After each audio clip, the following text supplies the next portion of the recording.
Il est 7h45 ce lundi matin et ses élèves se regroupent pour la cérémonie des couleurs devant le directeur et le corps enseignant.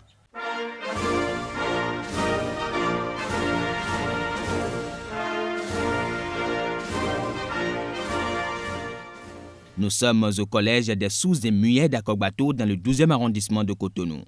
Créé en 2013, ce collège reçoit et forme des élèves présentant des handicaps auditifs. Dans cette classe de 6e, les élèves suivent un cours sur les hommes préhistoriques. La méthode pédagogique utilisée est bien spécifique. J'ai dû aborder cette séquence en utilisant la méthode pédagogique que nous appelons aussi le bimodalisme, c'est-à-dire la langue des signes, le français, c'est-à-dire le français signé. Maintenant, je vais accompagner cette partie du cours avec un support d'image, ce qui leur permet de mieux comprendre. Oui. J'ai appris de ce cours que le singe a évolué pour devenir homme. Les hommes préhistoriques ont évolué progressivement. Ils ont grandi et sont devenus comme nous aujourd'hui. Le collège ne compte que le premier cycle. Dans cette classe de 3e, le professeur qui dispense le cours de physique-chimie est lui-même sourd-muet. Il vient de poser une question et beaucoup de doigts s'agitent. Pour les enseignants, la tâche n'est pas facile.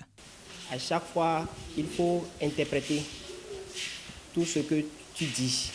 Oralement, tu dois faire les signes.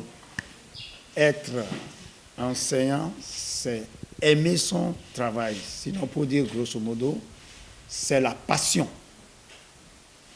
Ce n'est pas facile enseigner un handicapé auditif, ce qu'on appelle les sourds. C'est l'heure de la récréation. On sort des classes, on se taquine et on se rend à la cantine.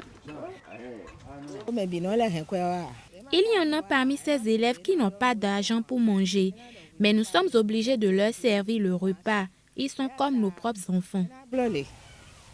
Joséphine est de la première promotion des élèves sourds et muets du collège. Elle fait partie des 11 candidats admis au BEPC 2017 sur les 13 présentés par l'établissement. Au début, j'avais peur quand je devais composer avec les entendants. Mais à partir du 2e jour, je me suis adaptée et j'ai bien travaillé. Joséphine attend l'ouverture de la classe de seconde pour continuer l'école. Actuellement, les conditions de travail dans ce collège ne sont pas faciles. L'établissement n'a pas de clôture, la toiture du bâtiment est en mauvais état et face à ces difficultés, le directeur attend toujours l'État. Ce que je sais, ce dont je suis sûr, c'est que nos plaintes ont été prises en considération. Et je sais que le chef de notre institution, le ministre, a donné des instructions pour que des choses se fassent en faveur de cet établissement-ci. Pour le moment, je n'ai pas encore un acte officiel qui me permet de savoir voici ce qui est fait, voici comment ça va être fait. En attendant l'amélioration des conditions de travail dans ce collège, les enseignants sont à l'œuvre pour former ces élèves sourds et muets afin que ceux-ci s'insèrent dans la vie active.